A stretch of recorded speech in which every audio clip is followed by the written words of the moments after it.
আদমে মানুষ মরে এবং দ্বিতীয় আদমে মানুষ জীবন পায়।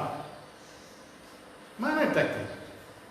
মানেটা হলে এক মানুষ দ্বারা পাপ দ্বারা মৃত্যু জগতে আসে, আর এই প্রকারের মৃত্যু সমুদয় মনুষ্যের কাছে আসে। এক মানুষ মানে আদম দ্বারা পাপ আসে, আর এই পাপ দ্বারা মৃত্যু। কিন্তু প্রভু যীশু খ্রিস্ট তিনি দ্বিতীয় আদম, এবং প্রভু যীশু খ্রিস্টের দ্বারা জীবন, অনন্ত জীবন আসে। আর সেই জন্য আমাদের পবিত্র বাইবেলে আপনাদের সবার মুখস্থ যোহন 3:16, ঈশ্বর জগৎ কেমন প্রেম করলেন যে আপনার পুত্রকে দিলেন, একজাত পুত্রকে দিলেন, যে কেহ তাতে বিশ্বাস করে সে বিনষ্ট না হয় কিন্তু অনন্ত জীবন পায়। আজকে পৃথিবীর লোক ভীত হয়ে পড়ছে, সবাই ভীত। 118টা না কয়টা দেশে দেখলাম করোনা ভাইরাস। সারা পৃথিবীর লোক, বাংলাদেশ সহ, ভয়ে। আমরা ঘরের মধ্যে আবদ্ধ, আমরা ভয়ের মধ্যে আবদ্ধ। আমার পবিত্র বাইবেল আমাকে বলে ঈশ্বর আমাদেরকে ভীরুতার আত্মা দেন না, কিন্তু শক্তি, প্রেমের ও সুবুদ্ধির আত্মা দিয়েছেন। না ঈশ্বর, না আমরা যদি খ্রিস্টকে জানি তবে আমাদের ভয় পাইবার কিছু নাই। আমার একটা ছোট নোট আমাকে খুব উৎসাহ দেয়, আর এটা আমি খুব পড়েছি। In Christ all our trials are temporary, all our blessings are eternal. In Christ all our trials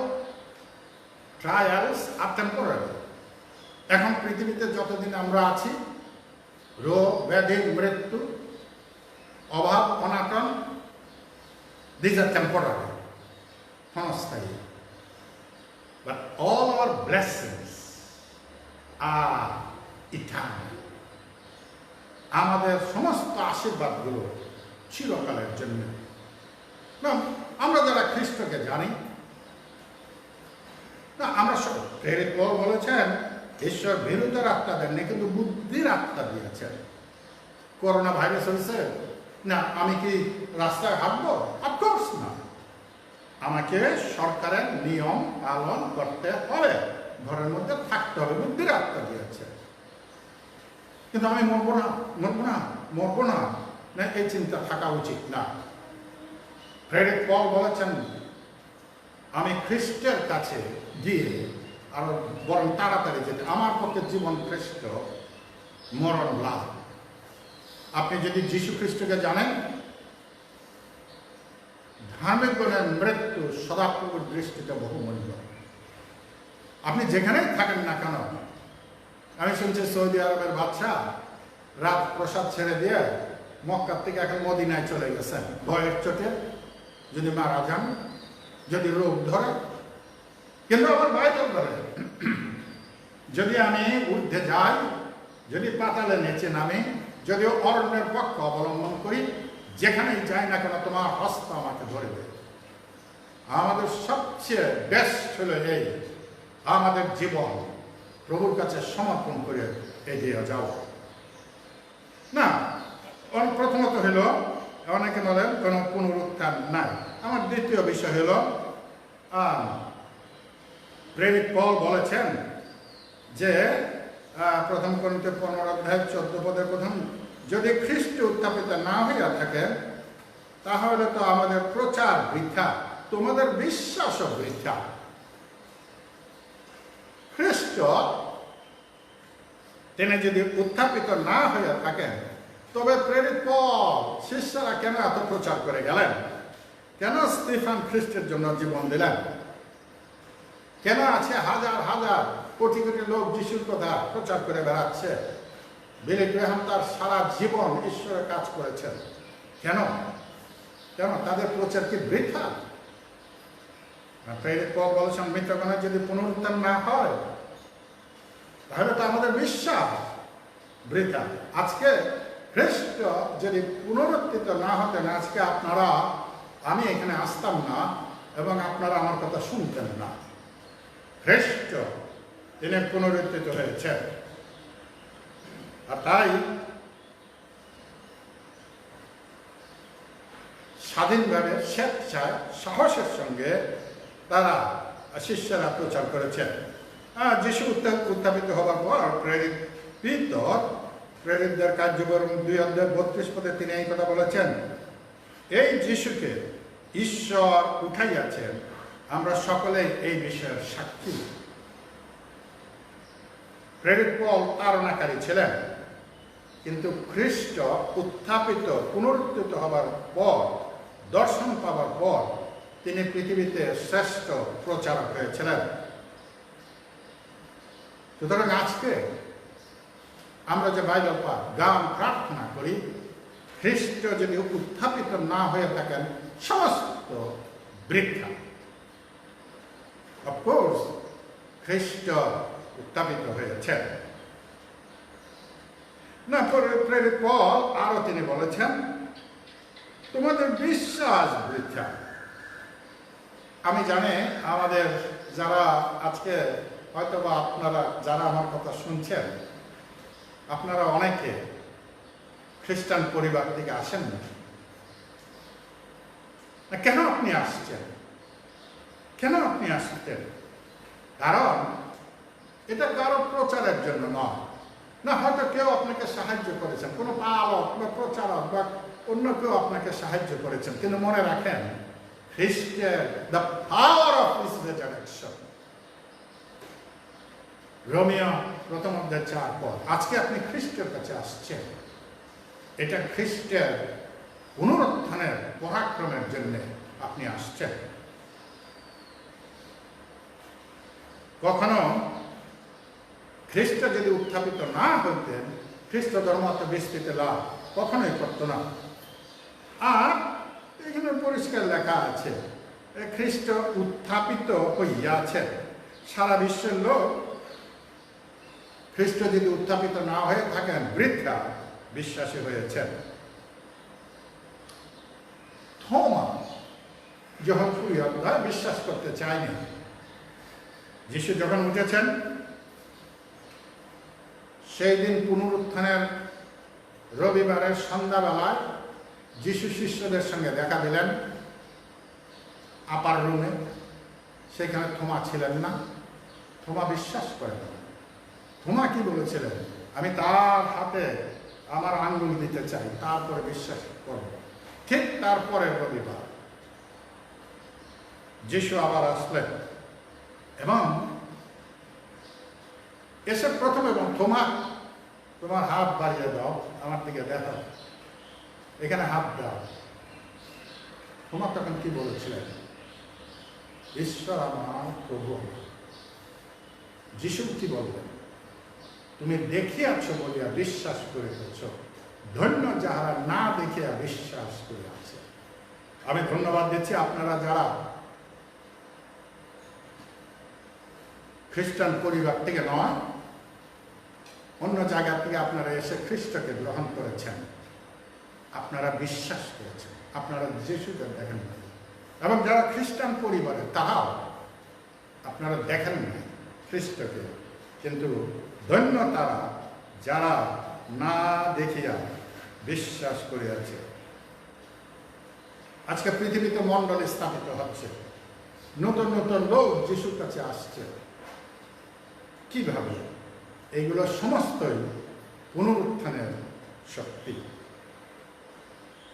তারপরে প্রেরিত পল আরো বলেছেন 15:17 সেখানে লেখা আছে, আর খ্রিস্ট যদি উত্থাপিত না হইয়া থাকেন তাহলে তোমাদের বিশ্বাস অলিক, এখনো তোমরা আপন আপন পাপে রহিয়াছ। মানুষ পাপের অধীন। আমাদের পবিত্র বাইবেল শিক্ষা দেয় পাপ করে না এমন মনুষ্য নয়। প্রথম রাজাবলী 8:46 এবং দ্বিতীয় বংশাবলী 6:36 একই কথা লেখা আছে। পাপ করে না এমন মনুষ্য নাই। দাউদ কি বলেছেন? পাপে আমার মাতা আমাকে গর্ভে ধারণ করিয়াছে। সুতরাং আমাদের প্রত্যেকের মধ্যে পাপ আছে। প্রথম জন 9 বলে, কেউ যদি বলে আমার মধ্যে পাপ নাই, পাপ করে, তবে সে মিথ্যাবাদী, নিজেই নিজেকে ঠকায়। আর আমাদের এই পাপ দূর করার জন্যই প্রভু যীশু খ্রিস্ট এই পৃথিবীতে এসেছিলেন। আর তাই তিনি বলেছেন, ইহা আমার রক্ত, যা অনেকে পাপ মোচনের নিমিত্ত পাতিত হয়ে আছে। আমরা পুনরুত্থান এর দিনে আপনি যদি যিশুকে না জানেন, জাস্ট কেবল গির্জাঘরে আসেন, ব্যক্তিগত যদি অভিজ্ঞতা না থাকে আপনার, তাহলে আপনি কখনোই প্রভু যীশু খ্রিস্টের সঙ্গে থাকতে পারবেন না। অনেক খ্রিস্টান পরিবারের লোক আছে যারা মনে করে আমি জন্মের খ্রিস্টান, আমি খ্রিস্টান, আমার বাবা খ্রিস্টান, মা খ্রিস্টান, আমি খ্রিস্টান। না, আমরা কখনোই সে কথা স্বীকার করি না যে যে কেবল জন্ম নিলেই খ্রিস্টান হওয়া যায় খ্রিস্টান পরিবারে। কিন্তু দরকার, তোমাদের নতুন জন্ম হওয়া আবশ্যক। ইহাতে আশ্চর্য জ্ঞান করিও না, আমাদের নতুন জন্ম হওয়া দরকার। যিশু নিকোদিমকে বলেছিলেন, নিকোদিম জাতিতে যিশুর জাতি ছিলেন, কিন্তু তিনি তাকে বলেছিলেন তোমার নতুন জন্ম হওয়া দরকার। আর আমরা যারা যিশুকে গ্রহণ করেছি, বাইবেলকে বলে 3 অধ্যায়, ফিলিপিও 3 অধ্যায় 20 পদ, আমরা সর্বপুরীর প্রজা। কি অপূর্ব!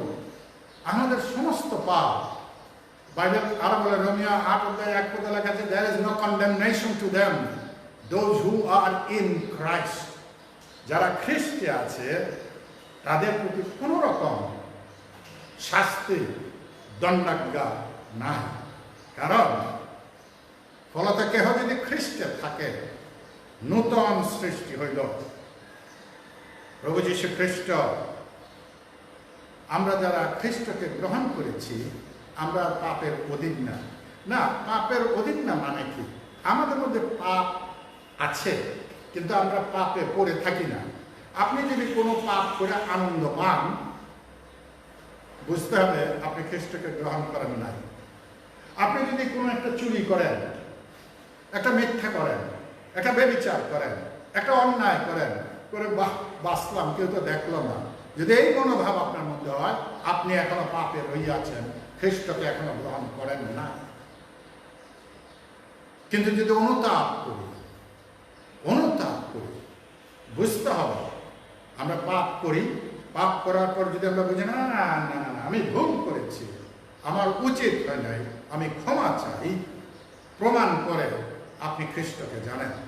অনেকে আছে পাপে পড়ে থাকে, পাপ করে আনন্দ পায়, তারা খ্রিস্টান না, তারা স্বর্গে যাবে না, তারা সর্বোপরি প্রজা না। কারণ আমাদেরকে নতুন স্বভাব দেওয়া হয়েছে। আর অবশেষে প্রেরিত পল 15 অধ্যায় 18 পদে বলেছেন, সুতরাং যাহারা খ্রিস্টে নিদ্রাগত হয়েছে তাহারা বিনষ্ট হইয়াছে। মানে কি? যারা মরে গেছে তারা বিনষ্ট হয়েছে।